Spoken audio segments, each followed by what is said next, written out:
guys, Samantha from Jessima Tutorials here, and today I'm going to be showing you how to create this cute little pendant. The only variation is that we're going to be doing it in green today instead of red.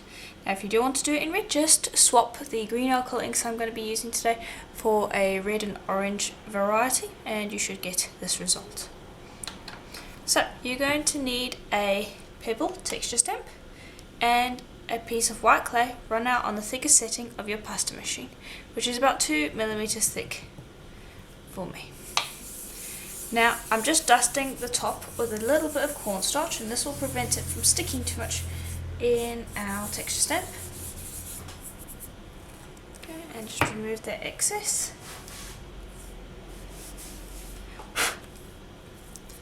Okay, then position it over your stamp. And then just press from one end to the other so that you avoid trapping air bubbles. Now I haven't dusted the back with cornstarch, so you need to be careful not to allow the texture to get stuck to your fingers and therefore lift out of the stamp, because that would be problematic. And I tend to avoid this best by using my fingers to press the clay in. Instead of a texture roller. If you use a texture roller, you might want to spray some water onto the back to prevent it from sticking. Okay, then when I'm done, just give it a quick roll, and you see how it's stuck to the texture roller there and lift it up. If it does that, stop rolling. It's time to lift it out of the texture, because if you roll again, it's going to lay down in a slightly different place, and therefore your texture is not going to come out all nice and even. Okay, there we go.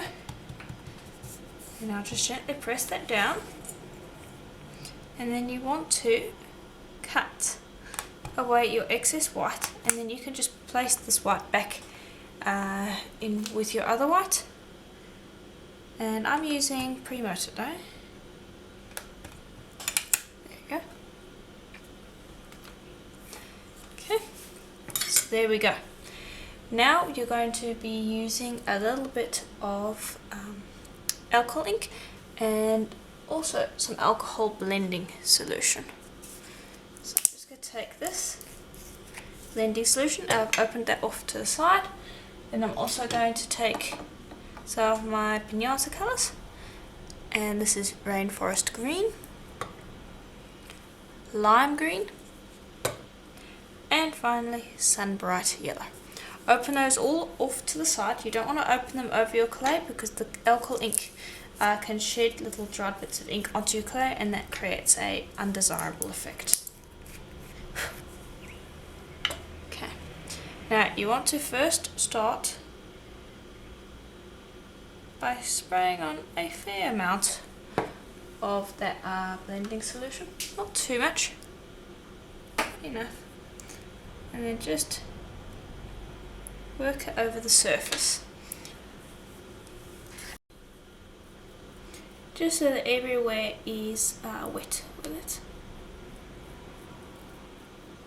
And now it should spread on its own pretty easily, but the top bits of the pebbles might not catch it, so you want to just give it a little bit of assistance by brushing it on like so. Now the whole area should be pretty wet. So. Okay, then you can take your lightest alcohol ink colour, which would be the yellow, and just drop in a few areas, like so. Then go over to your next brightest colour, drop that in, and then finally your darkest colour.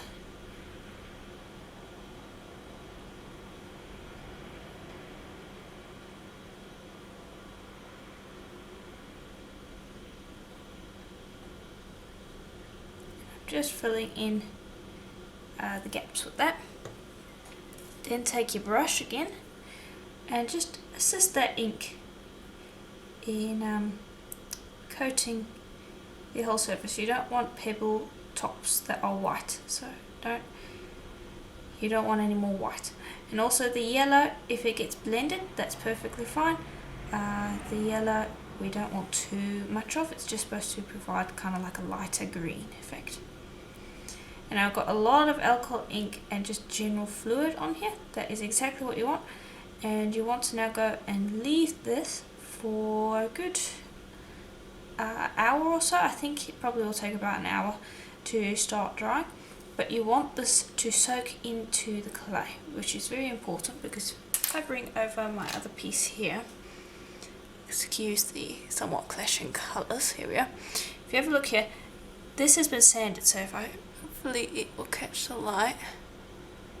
There, can you see there? It's been sanded to a nice high sheen, and so the pebbles have been flattened out quite a bit, but you can still see that colour.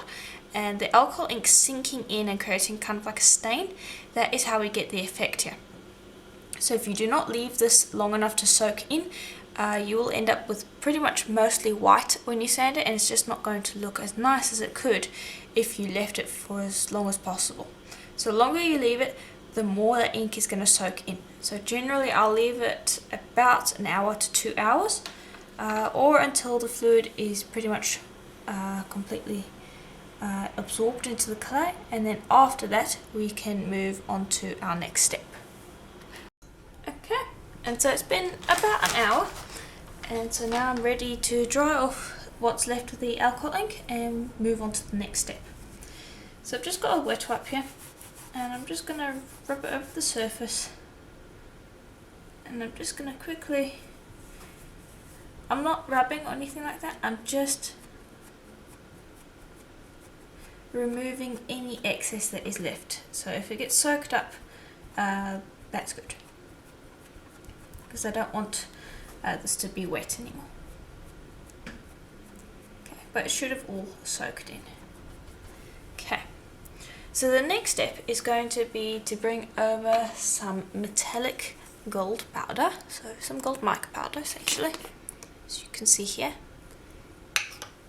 I'm just going to take a brush, I'm going to grab a bit of the mica powder, and I'm just going to brush that over the surface. And I want you to brush the entire sheet with this gold mica. Now if you're using a colour of alcohol ink that does not match with the gold, you could always use something like silver or any other metallic colour of mica powder.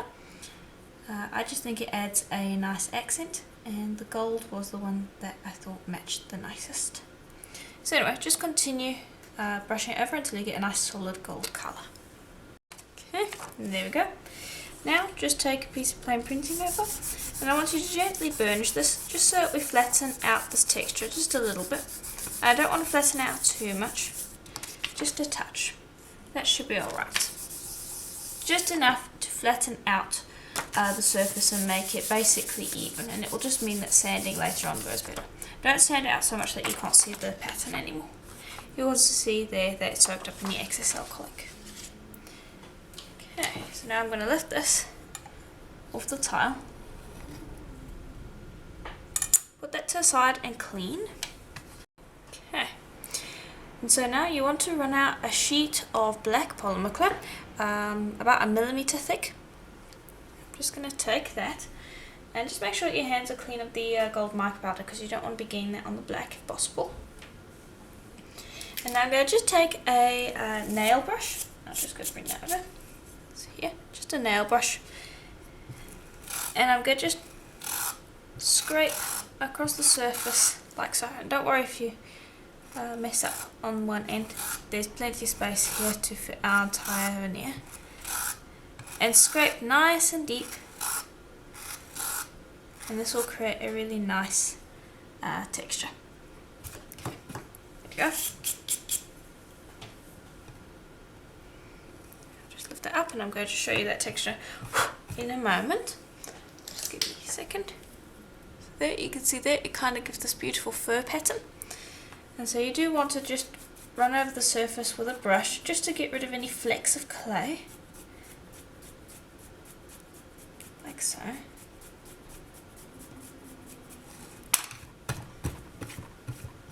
Okay, there we go. Put that to the side. Now what we're going to do is we're going to bring this back over, and whichever cutter you want to use. And I'm just going to bring, so this let me just start from the beginning. This cutter that I have here is a dragon scale cutter, and it's the smallest one in my maxi set. Then here is the largest one in my maxi set. Yeah, that is the same shape, and I want to use this one for my pendant, but I'm going to start off with this one because it's the largest, and I'll show you why I'm going to start off with this one in a moment. You want to cut like so.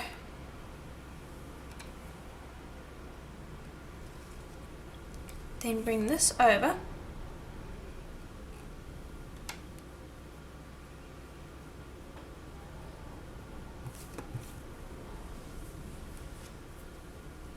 Okay.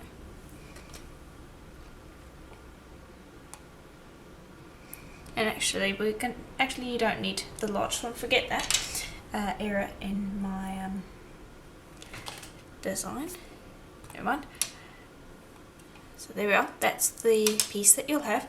Then you want to bring over some kimber cutters, and you want to just position them in the right spot, so to cut out 2 holes. And just cut that out.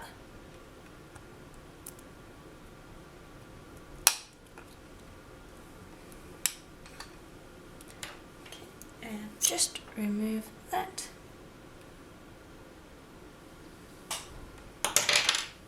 Okay, and this is going to get sanded so it'll look better afterwards. And just gently lift that up. Try not to distort it because of those holes. At the moment the frame is a little bit fragile just because of how many holes we have in it. So just pick it up gently.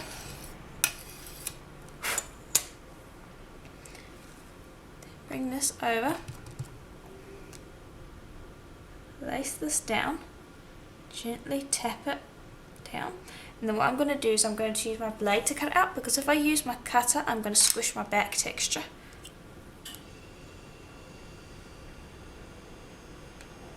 So just cut it out with your blade, you'll find that the back texture will remain nice and crisp.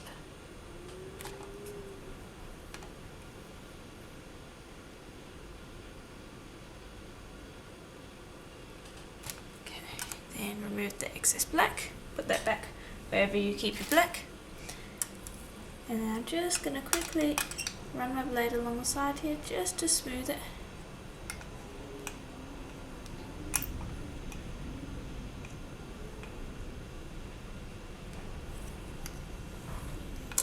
Then lift it up. And we will clean up the sides in a minute, and there you can see how nice the backing looks. Run your finger along the sides just to smooth off any issues.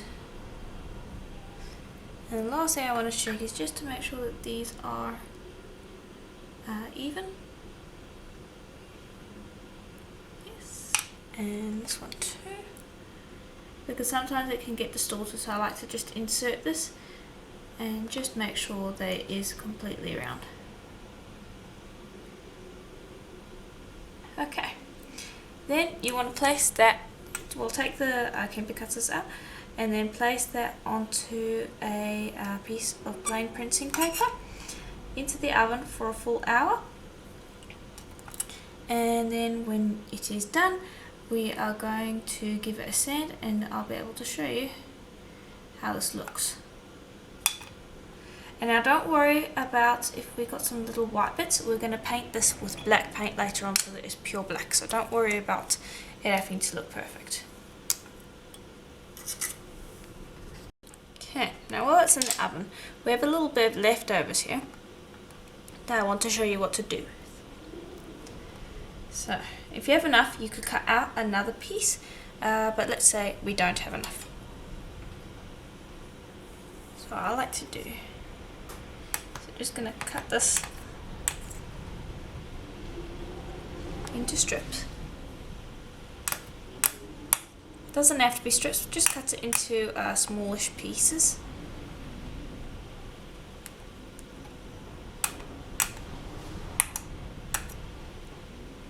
Like so, and then just pop them together.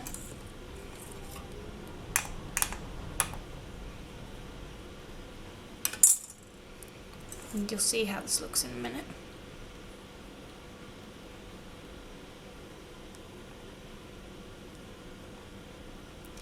Okay, and just press that all together.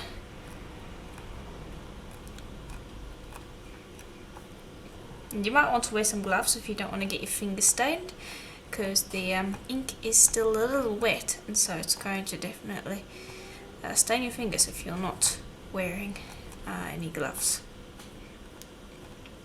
Okay, and I'm just trying to form this into a rectangular piece, and I'm just pressing really hard because that mica powder can prevent layers from sticking together, so just be aware of that and stick and press quite a bit just to make sure that it all does bond together.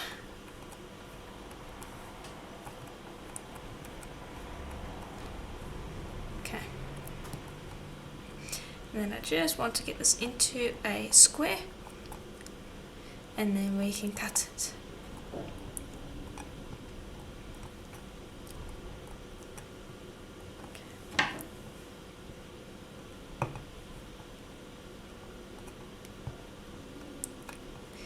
And just even up those sides, like so.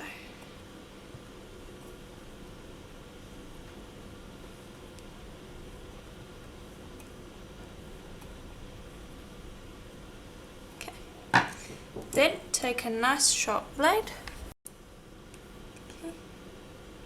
Take a nice sharp blade and cut into strips.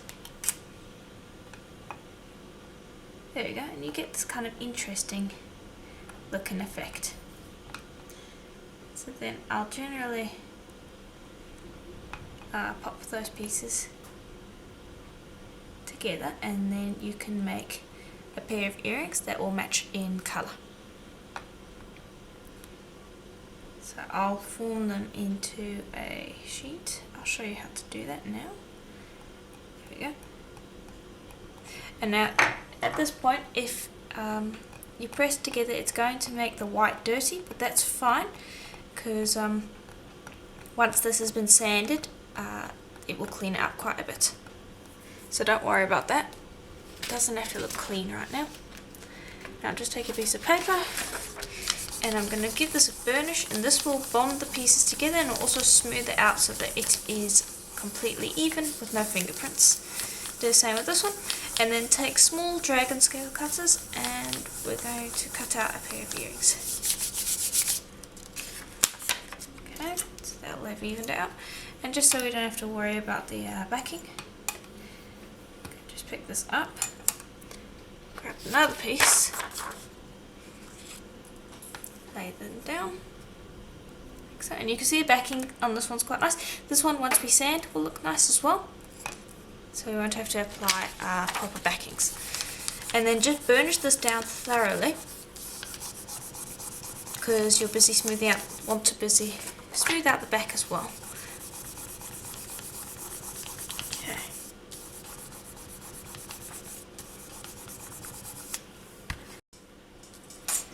Okay, then I'm just going to lift that up.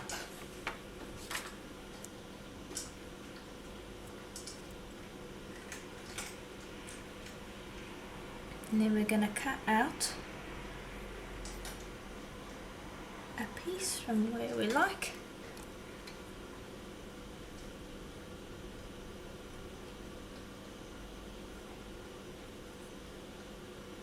Just trying to decide where I like it the best.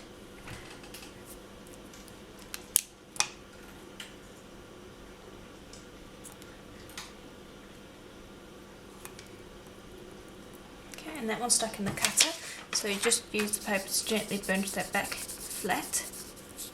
There we go. Put this one up again, got stuck in the cutter.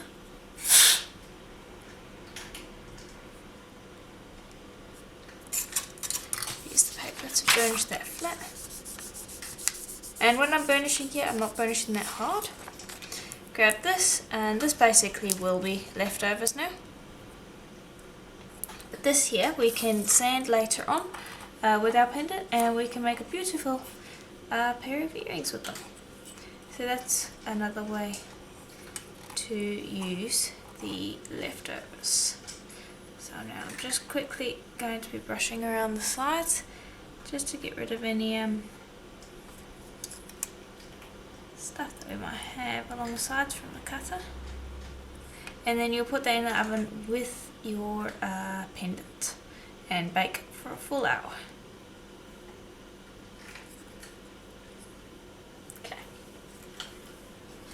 Okay, here they are out of the oven.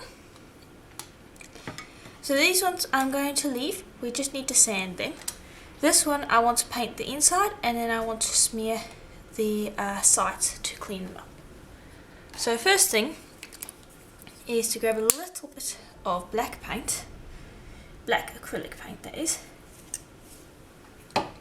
and just a brush, and we just want to paint a little bit of black paint inside here.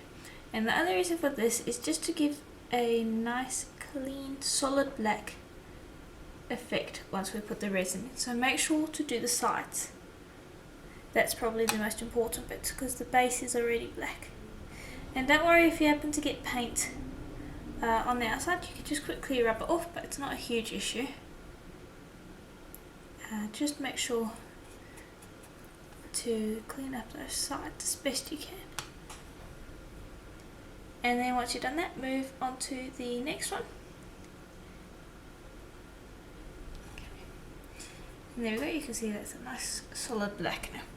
Then move on to the next one, and then after we've done that, I will show you how to quickly clean up those sides. Okay, then once you've done that, grab some black polymer clap, the same that you were using for the back before.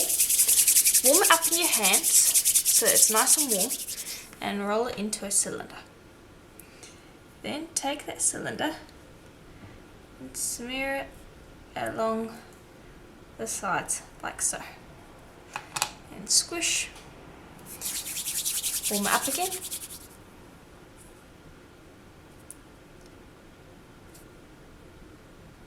and smear, and repeat on all of the sides. Okay, then just gently remove the excess clay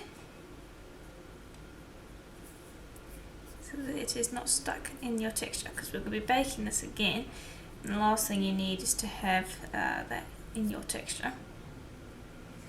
If it's giving you trouble, just use a craft knife to nick that out.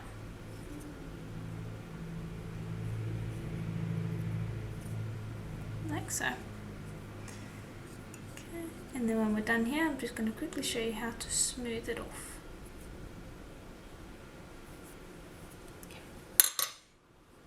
Then just use your finger to gently run along the sides and smooth it off so you don't have any nicks or bumps. And that is how you create a nice, clean, even surface. And then you'll bake this for about half an hour at pre-moto coming temperature. And when it comes out the oven, we are going to sand it and finish it off. Just before you put it in the oven, make sure that you're completely happy with it. Just check it, because once baked, these sorts of little bits of clay can't be removed. So just be sure that you're happy with it. Okay, and there we go. Now we are ready to sand. So this one needs to just cool off for a little bit. So in the meantime, we are going to sand our earrings. So let me just bring over my water bottle and my 800 grit sandpaper. A nice coat of water. Then we're just going to take this and you're just going to sand like so. And generally I do this by a sink of water just because it makes it easier and less messy. But to show you on the video, this is what you would do. So I generally start with a 400 if I have stuff that needs to be sanded off, but an 800 will work. Then you want to go all the way up to a 1200, and then after that we're going to move on to polishing papers, which go all the way up to an 8000, which will give us a nice clean polished sheen. So there you go, you can see there that was the one that had the backing on it, and you can see how that's very quickly sanding away stuff. So just continue sanding until you have a nice clean back and front, and then you also want to sand the sides. Okay, and here's our first earring. The other one I still need to sand, but you can see there how nice and clean that looks. Now we're going to do the exact same thing with this one. You're going to sand until you like the pattern that emerges, and then when we've finished all of our pieces, we will then move on to the polishing papers and give them a nice clean shine. Okay, and here it is after very little sanding. It takes very little to get down to this point. Now if you have a look at this one, you can see with this one its pattern is closer together, and so you see a lot more of the red. I made this one a little less so you see more of the gold. Now the way you can achieve more of the green is to just flatten the pattern out a little bit more than I did with this one. So you can see you're going to have a slight variation. This one I flattened out quite a bit more, whereas this one I left the texture quite apparent because I felt like this one it was a little bit too flat for my liking. So now I'm just going to start with a 600 grit polishing paper, and I'm going to work my way up from the 600 grit all the way up to the 8000 grit. And now don't spend too long sanding on each grit. You're just trying to get it from a matte finish to a shiny finish. You don't want to be sanding away too much of the polymer clay. So that's basically all I would do for one grit. Then you'd move on to the next one, and so on until you reach the final one, so that you have a nice sheen at the end. Okay. Now when I shift that around, hopefully you can see on the pebbles there that we have a light shine. It's not going to show up too much at the moment, but with the help of a buffing wheel and some Renaissance wax, we should be able to get quite a nice effect with it. So I'm just taking a little bit of that wax and I'm just brushing it over the surface. Like so.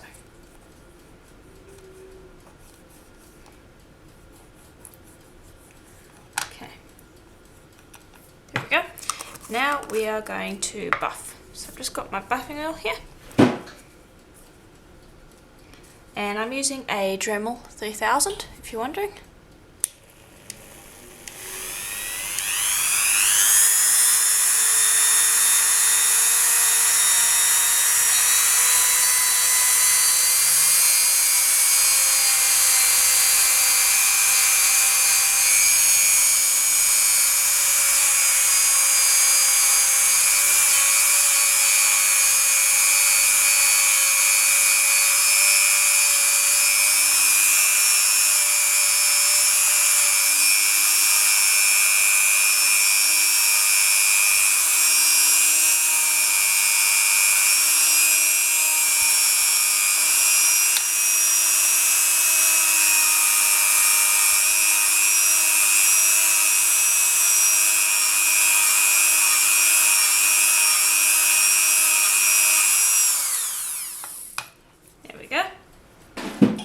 And now you can see that we have a beautiful shine on that, which works really well with the texture. So now we are going to do the same for our earrings, and then after that we are going to fill this section with some interesting bits and bobs. Now I don't know if you can see that, but there is some metallic particles in there. If that shows up on your piece, you want to put in another coat of black, because that will show up once we put the resin in there, and it won't have a nice pure black background, which is what we are looking for. So just paint another coat in there and allow that to dry, and then you can work with the resin. Now it's important to have a pure black background. But there you can see it's very quick, very easy, and because we're putting resin in there, you're not going to catch the texture from the paint. Okay, and just be extra careful not to get paint on the outside.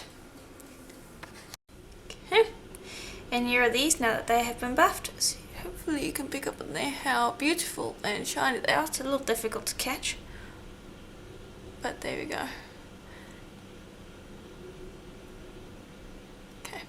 So anyway, these ones are basically done. We just need to drill them, so just put them off to the side. This one, on the other hand, we want to embellish this section.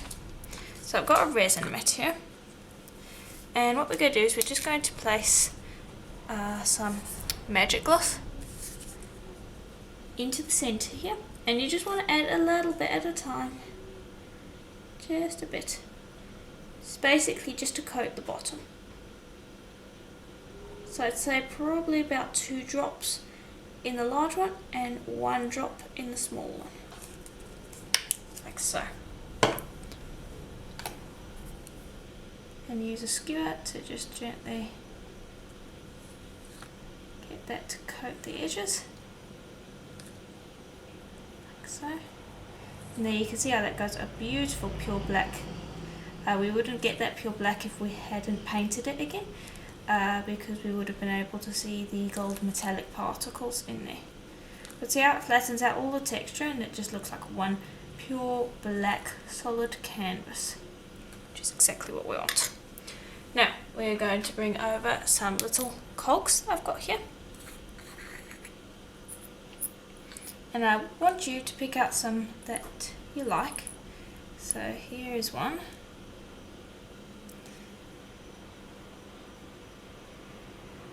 And just stick those into the resin. Don't cloud it up too much just yet because we want to do another layer, so I'd probably put in like 3 components into the big piece, and then coat that completely with the resin. So just coat all of those pieces with the resin, like so. Then at the base here, I'm going to choose some smaller watch pots.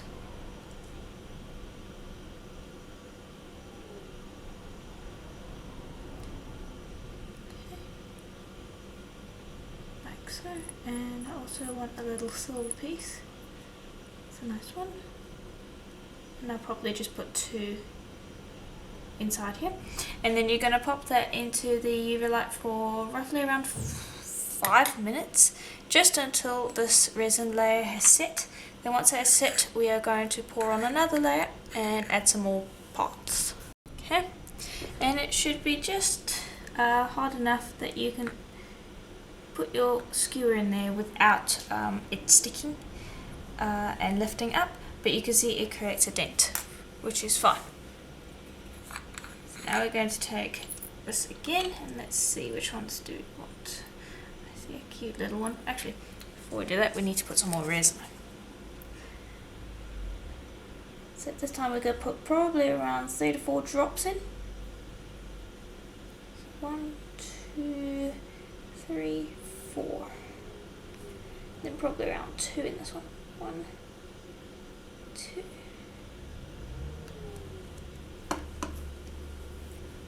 Okay, then spread that to the edges. So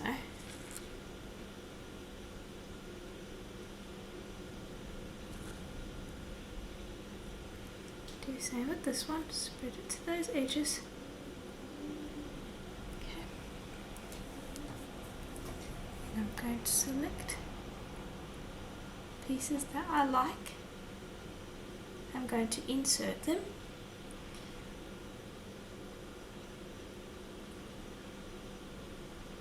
Make sure you put them below the resin.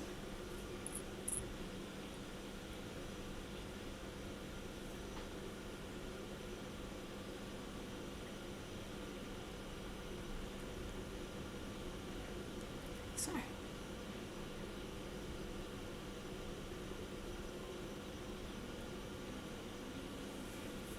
And just continue selecting pieces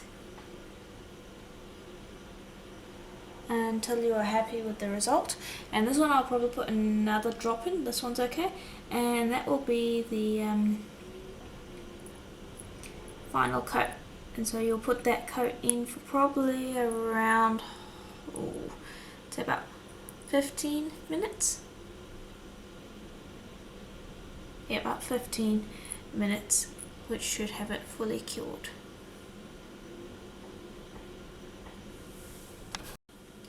Now in the meantime, these have been drilled. I will show you how to drill the pendant in a moment. It's basically the exact same way we did these ones.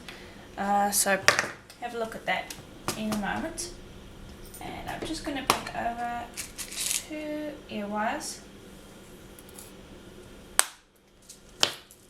and 2 jump rings. And so you can see how we took some scraps and very easily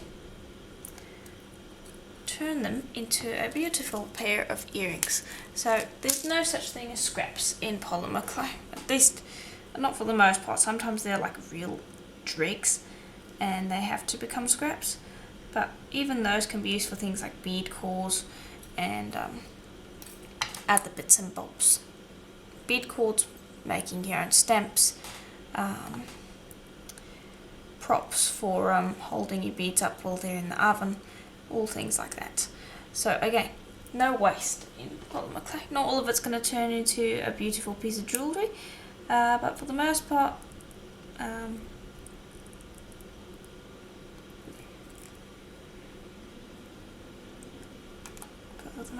there is no scraps.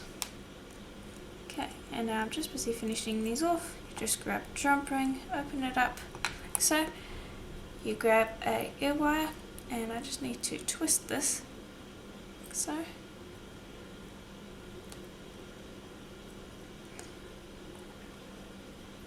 Pop that onto your earring, and of course close.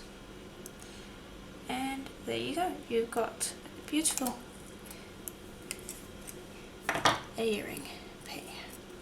So now we've just got to wait for our piece to finish in the UV light, and then we can finish that one off.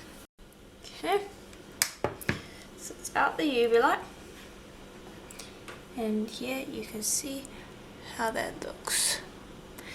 So now we are going to drill right at the top here. So just grab your drill bit. Just gonna try and drill here.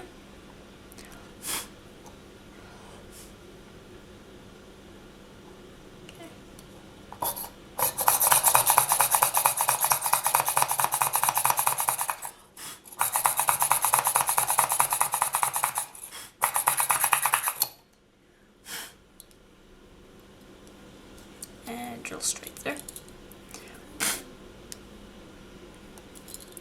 And just make sure that you clean up that side. And there we go. And that's what you would have done with the earrings. So now you're just going to grab a nice large silver jump ring.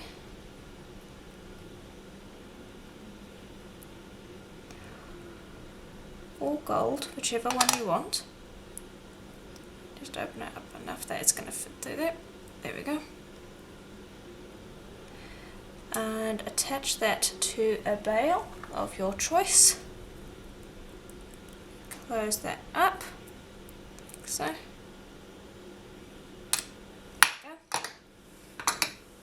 And I'm just going to pop on a ready-made rubber cord, which I think is the nice way to finish off. You can use any cord you want. This is my choice. Leather cord would work as well. And just give it a moment. Okay. And there we go. That's it. All finished up.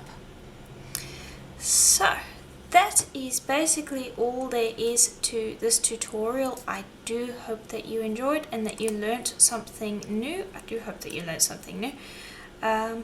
Either about scraps or about the alcohol ink technique that we played around here.